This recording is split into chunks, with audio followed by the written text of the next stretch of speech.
মুসা নবী কারণের কাছে গিয়ে ডাকদা বলল, কারণ ভাই তোমার তো দুনিয়াতে কিছুই ছিল না, আল্লাহ তোমাকে বহু অর্থ সম্পত্তির মালিক বানাইছে। এমন কোন ব্যবসা নাই তোমার নাই, এমন কোন দেশ নাই যে দেশে তোমার বাড়ি নাই, এমন কোন দেশ নাই যে দেশে তোমার গাড়ি নাই, এমন কোন দেশ নাই যে দেশে তোমার ব্যবসা বাণিজ্য নাই। আমার এই উম্মত, আমার এই বনী ইসরাইলের মাঝে অনেক গরিব মানুষেরা আছে। আল্লাহর হস্তে আল্লাহ যেমন তোমাকে দয়া করেছে, তুমিও বনী ইসরাইলের গরিবদের উপরে তুমিও দয়া করো। তোমার সম্পদ থেকে তুমি আমার এই উম্মতের মাঝে বিলি করে দাও, দান করে দাও। কারণ ডাকদা বলল, আমি কি পরিমাণ সম্পদ দান করব? মুসা নবী ডাকদা বলল, কারণ ছিল মুসা নবীর চাচাতো ভাই।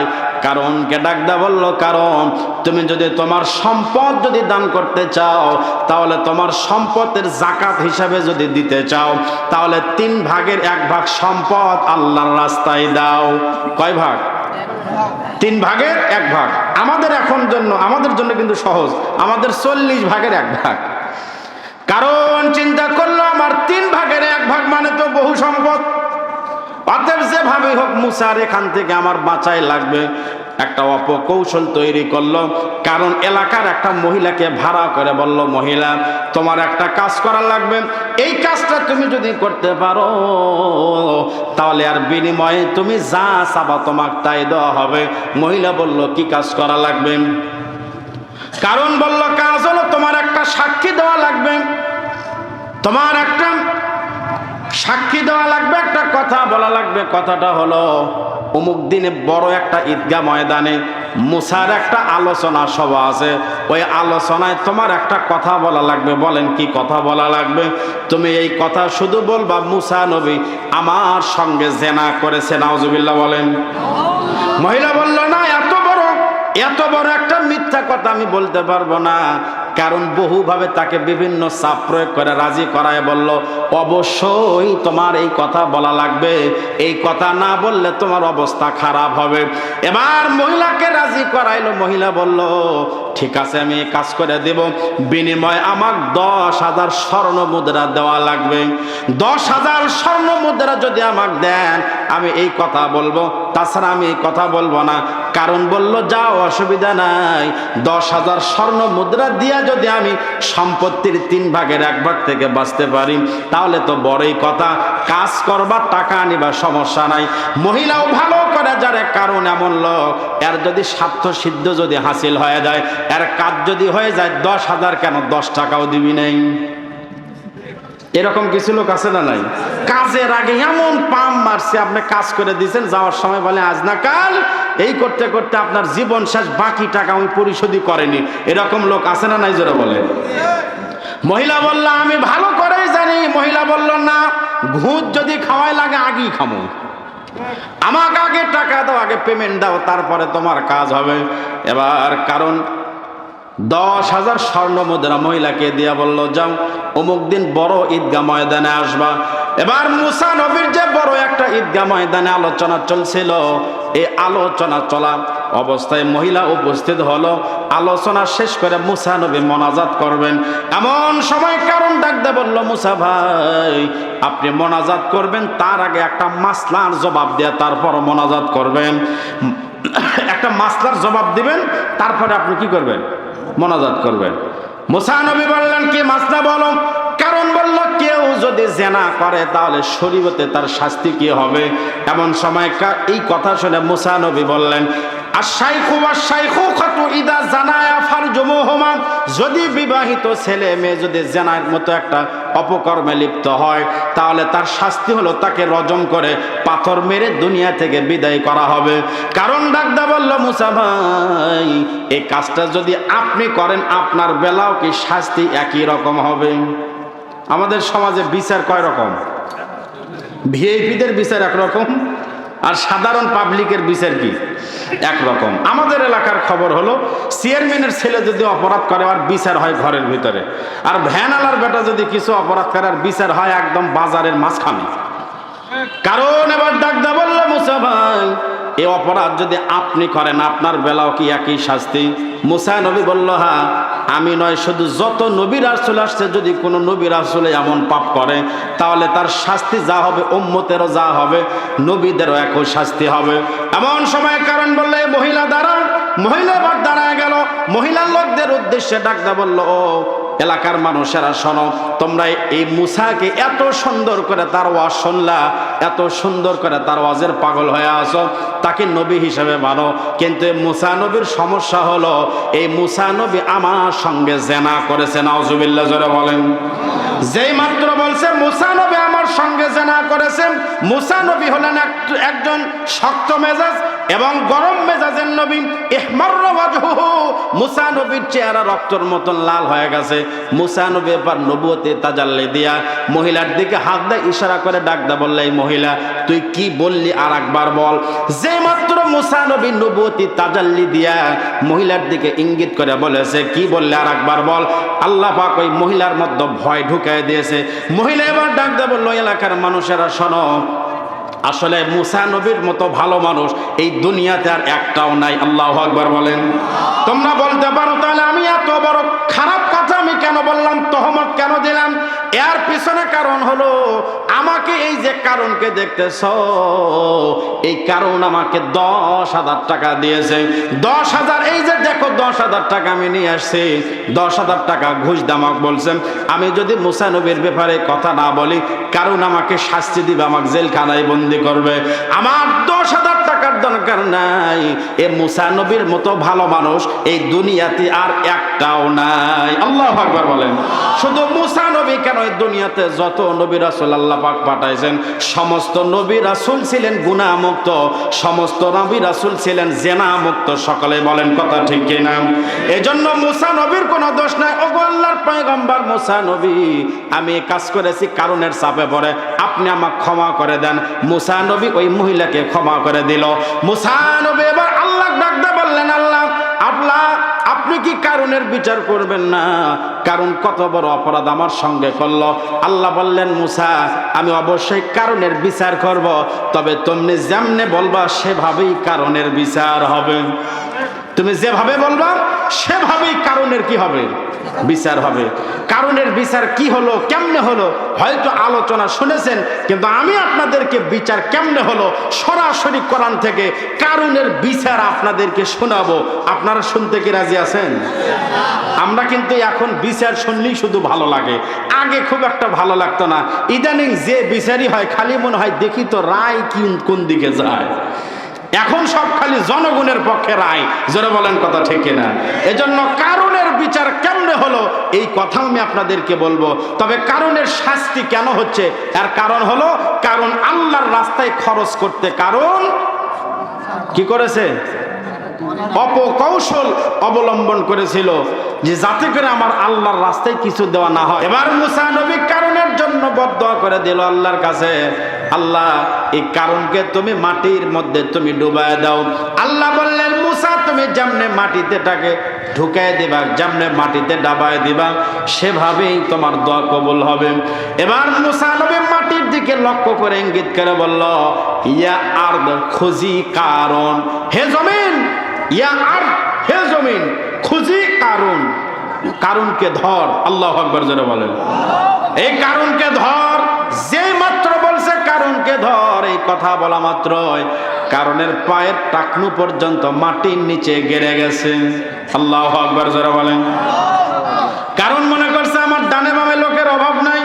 মোহাম্মদ নাজমুল সাহেব গাড়িসাপাড়া 2,000 টাকা নগদে করেছেন দান। আল্লাহ নাজমুল ভাই দানটাকে আল্লাহ আপনি কবুল করে নেন। কারণের পাওটা যখন আপনার টাকনো পর্যন্ত মাটির নিচে গেড়ে গেল, টাকনো পর্যন্ত মাটির নিচে যদি পাওটা ডুবে যায়, জোরে যদি শক্তি দেওয়ার টান মারেন পাও কিন্তু ওঠার সম্ভাবনা আছে। কারণ চিন্তা করলো এই টাকনু পর্যন্ত পাওয়া গেছে, এটা তলা ব্যাপার হলো, উপরের দিকে চারা মারে কিন্তু কাম হয় না।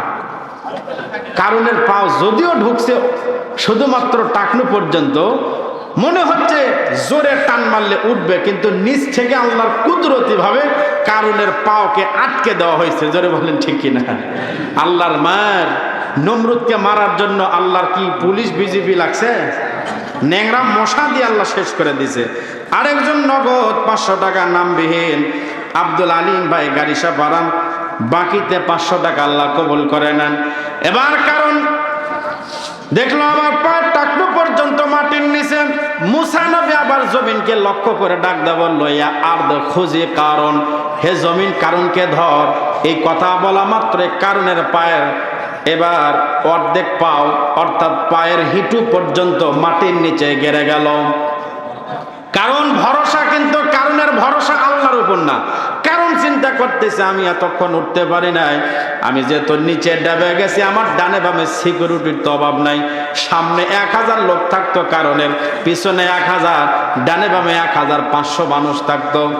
কারণ যখন তার হিঁটু পর্যন্ত মাটির নিচে গেড়ে গেল, মনে করলো আমার আশেপাশের লোক মনে হয় আমাকে বাঁচায় দিবে। এবার মুসা নবী আবার মাটির দিকে ইঙ্গিত করে বলল, ইয়া আরদ খুঁজে কারণ, হে জমিন কারণকে ধর। এবার কারণের মাজা পর্যন্ত মাটির নিচে গেড়ে গেছে। আল্লাহু আকবার, জোরে বলেন। কারণের যখন মাজা পর্যন্ত মাটির নিচে গেড়ে গেল, কারণ দেখলো তার ডানে বামের সামনে পিছনের কোনো সৈন্য আগাইতে আসে না। কারণ বিপদ যখন হয় ওই সময় আর্মি বিজিবি দিয়েও 45 মিনিট অতিক্রম করার সুযোগ হয় না। জোরে বুঝে থাকলে বলেন ঠিক কিনা? বহু বাহিনীর প্রধান থাকবে কিন্তু সম্ভব না। ম্যাডাম 45 মিনিটে বের হয়ে যান। এবার কারণ চিন্তা করলাম আমার ডানে বামের লোক যেগুলো আছে এদের উপরে ভরসা করলাম, এদের বাড়ি গাড়ি সব করে দিলাম, কিন্তু পাসপোর্ট কেমনে আগে করে কেমনে আমার আগে পালিয়ে গেল। কারণ চিন্তা করলো এদের জন্য এত কিছু করলাম, কারণ কারণের সঙ্গে যার সম্পর্ক ভালো, তার জায়গা জমি টাকা পয়সার কোনো অভাব ছিল না। কারণ এবার দেখলো আমার শরীরের অর্ধেক মাটির নিচে গেড়ে গেল, আমার একটা সিকিউরিটি আমাকে আগাইতে আসলো না। এবার কারণ চোখের পানি ছেড়ে দিয়া মুসা নবীর কাছে ক্ষমা চাওয়া শুরু করলো। মুসা নবীর কাছে এমন ভাবে কান্নাকাটি শুরু করে দিল। আমার আরেকজন ভাই মিজানুর রহমান, সাবেক সাংগঠনিক সম্পাদক পৌর বিএনপির, 2000 টাকা নগদ, কিন্তু বাকি টিকছেন না, মানে নগদই তো, নগদ 2000 টাকা আল্লাহ আমার মিজানুর রহমান ভাইয়ের দানের ওসিলায় তার নেত্রীকে আল্লাহ আপনি সুস্থ করে দেন। আর একজন মাওলানা হারুনুর রশিদ সাঁসকর বাজারেন 5000 টাকা আল্লাহ কবুল করে নেন। মাওলানা আবরারুল হক সুজা সাঁসকর বাজারের 5000 টাকা আল্লাহ আবরার ভাইয়ের দান কবুল করেন। মোহাম্মদ হাসান আলী বামন কলাম নগদ 2000 টাকা আল্লাহ কবুল করে নেন। মোহাম্মদ কালাম প্রামাণিক মধ্যমপাড়া 500 টাকা নগদে করলো দান। আল্লাহ যে নিয়তে দান করেছেন আল্লাহ আপনি কবুল করেন, আল্লাহ জানে মালে বরকত দান করে দেন। সকলে জোরে বলেন আমিন। এটা কার? এবার কারণ চোখের পানি ছেড়ে দিয়া মুসা নবীর কাছে ক্ষমা চাই। কারণের চোখের পানি দিয়া আশেপাশের মাটি পর্যন্ত কাদা হয়ে গেছে। আল্লাহর দয়া হয়ে গেছে। আল্লাহ মুসা নবীকে ডাক দে বলল, মুসা কারণ যেভাবে আকুতি মিনতি করে চোখের পানি ছেড়ে দিয়া যেভাবে কান্না শুরু করে দিয়েছে, এই কান্না যদি কারণ আমার কাছে করত, আমি আল্লাহ কারণকে ক্ষমা না করে থাকতে পারতাম না। মুসা তুমি একটু দেখো তো কারণকে কি ক্ষমা করা যায় না? মুসা নবী আল্লাহ ডাক দে বললেন, আল্লাহ আপনি যদি নির্দেশ দেন কারণকে ক্ষমা করা লাগবে, তাহলে কারণ আমার যত বড়ই ক্ষতি করুক না কেন আমি কারণকে ক্ষমা করে দেব। আর আপনি যদি আমাকে নির্দেশ দেন কারণকে দেখো তো ক্ষমা করা যায় কিনা, যদি সুপারিশ করেন। নির্দেশ এক জিনিস, সুপারিশ আরেক জিনিস। নির্দেশ দেওয়া মাত্রই আমি কারণকে মাফ করব, কোনো শর্ত নেই। আপনার নির্দেশ আমি মানব, কারণ আমার যতই ক্ষতি করুক। কিন্তু আপনি যদি আমাকে সুপারিশ করেন, আপনি কোনটা করতেছেন? আল্লাহ বললেন নির্দেশ না, সুপারিশ করতেছি, দেখো তো কিছু করা যায় কিনা। তো সুপারিশ যদি আপনার কেউ করে তাহলে আপনি ওটা মানতেও পারেন, আবার নাও মানতে পারেন। মুসা নবী শক্ত মেজাজের নবী, গরম রাগী মেজাজের নবী। মুসা নবী কারণকে ক্ষমা করলো না। কারণ যখন বুঝতে পারলো মুসা আমাকে ক্ষমা করবে না, কারণ তো মারাই যাবে। কারণ যখন দেখতে পারলো কারণ অনিবার্য ধ্বংস হয়ে যাচ্ছে, এবার কারণের সামনে বাঁচার আর কোনো পথ নাই। কারণ ওই সময় মরণের আগে চিন্তা করলো, মরেই যেহেতু যাব, অতএব মরার আগে মরণ কামড় একটা দিয়েই মরবে চাই। মরার আগে মরেই তো যাচ্ছি, ধ্বংস তো হয়েই যাচ্ছি, মরার আগে একটা মরণ কামড় দিই। মরণ কামড় কি জিনিস জানেন? বদরের যুদ্ধে একজন সাহাবী একটা কাফেরের ডান হাত, বাম হাত, ডান পা, তিনটা অঙ্গই কাটছে, আর একটা মাত্র অঙ্গ বাকি আছে, বাম পাও। তখন এই কাফের মারা যাবে, চিন্তা করলো মরে যেতে যাব, মরণের আগে মুসলমানের একটা ক্ষতি করে মরতে পারলে মনে শান্তি পাবো। মরেই যাবি, হাত নাই, পাও নাই, একটা মাত্র বাম পা আছে অক্ষত। এবার বাম পায়ের উপরে জাম্পিং করে মুসলমানরা যে জায়গার মধ্যে বদরের যুদ্ধে প্রথমে মুসলমানদের জায়গা ছিল কষ্টকর, এরপরে আল্লাহ পাক মুসলমানদের দিকে পানির ব্যবস্থা করে দিলেন। মুসলমানেরা ওই পানিগুলো ছোট্ট ছোট্ট গর্ত বানায়া পানিগুলো এক জায়গায় করে রেখেছিল। এবার ওই কাফের বাম পায়ের উপরে জাম্পিং করে পানিগুলোর ভিতরে পাও দিয়া মুসলমানের একদম পরিষ্কার পানিগুলো ঘোলা বানায়া তারপরে মরছে। মরেই যাচ্ছে, একটা ক্ষতি করেই মরবো, কি বলেন আপনারা? এরকম কিছু লোক আছে না নাই? মরে যেতে যাচ্ছি, অতএব কাম একটা করেই মরবো। বারে সম্মানিত ভাইরা আমার, এবার কারণ দেখলো মরে যেতে যাব, অতএব মরণের আগে মরণ কামড় দিয়েই মরতে চাই। মরণ কামড় হলো। এবার কারণ ডাকতে বলল, মুসা তোমার কাছে যতক্ষণ হলে আমি ক্ষমা চাইতেছি, আমার চোখের পানি দিয়া আমার আশেপাশের সমস্ত জায়গা মাটি পর্যন্ত কাদা হয়ে গেছে, তুমি আমাকে শেষ পর্যন্ত ক্ষমা করলে না। আর তুমি আমাকে কেন ক্ষমা করলে না, আমাকে কেন মাফ করলে না? আমি বুঝলাম আমার এই সম্পত্তির উপরে তোমার আর তোমার আল্লাহর লোভ আছে। নাউজুবিল্লাহ বলেন। এবার মুসা নবী যেই মাত্র এই কথা শুনছে, কারণ বলে আল্লাহর আর তোমার লোভ আছে, আমাকে মেরে ফেলে দিয়া তোমরা কি করবে চাও? তোমরা আমার এই সম্পদ ভোগ করবে চাও।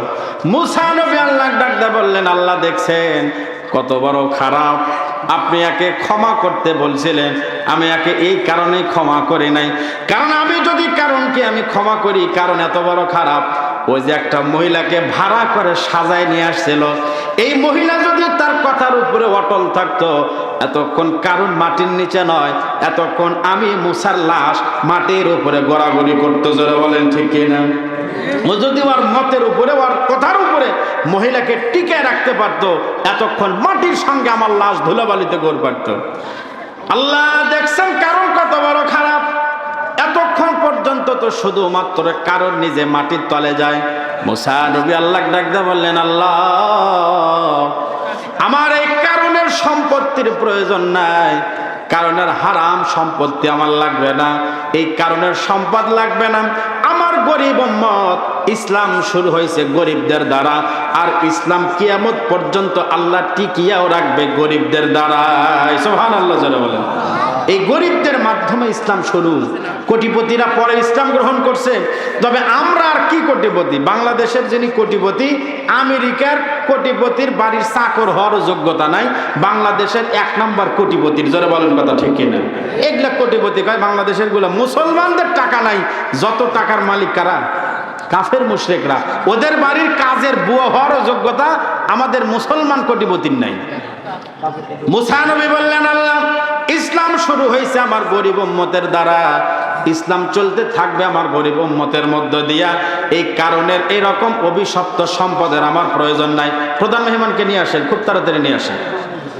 আমার দরকার নেই, আমার কোনো প্রয়োজন নাই। আল্লাহ আপনি শুধু কারণকে নয়, কারণের সম্পদ সব আপনি মাটির নিচে ডাবায় দেন। এবার কারণ শুধু একাই মাটির নিচে যায় না, এবার কারণও নিচে যায়, কারণ নিচে যায়, কারণের সম্পদও একই সঙ্গে নিচে যায়। কারণ যায়, সম্পদও যায়।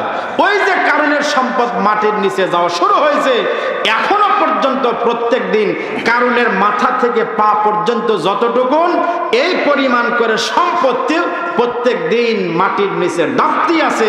কিয়ামত পর্যন্ত কারণের সম্পদ মাটির নিচে ডাবতেই থাকবে। নাউজুবিল্লাহ জোরে বলে। ভাইরা আমার, এত সম্পত্তির মালিক হইল কারণ, কিন্তু কারণের ঠিকানা কথাই হলো জাহান্নাম। এই জন্য সম্পদ পাইলে আমরা অনেকেই এমন হয়ে যাই, সম্পদ পাওয়ার আগে একরকম, সম্পদ পাইলে আর দিনের কথা ভালো লাগে না, দান করতে ভালো লাগে না। এমন সম্পদ কারণের মতো কোটিপতি হওয়ার দরকার নাই, একবেলা না খেয়ে থাকেন, হালাল পথে ইনকাম করেন, হারাম সম্পত্তির দরকার নাই, হালাল পথে ইনকাম করেন, আল্লাহর রাস্তায় যা পারেন দান করেন। এই হালালের সম্পদ এর একটা মজা আলাদা।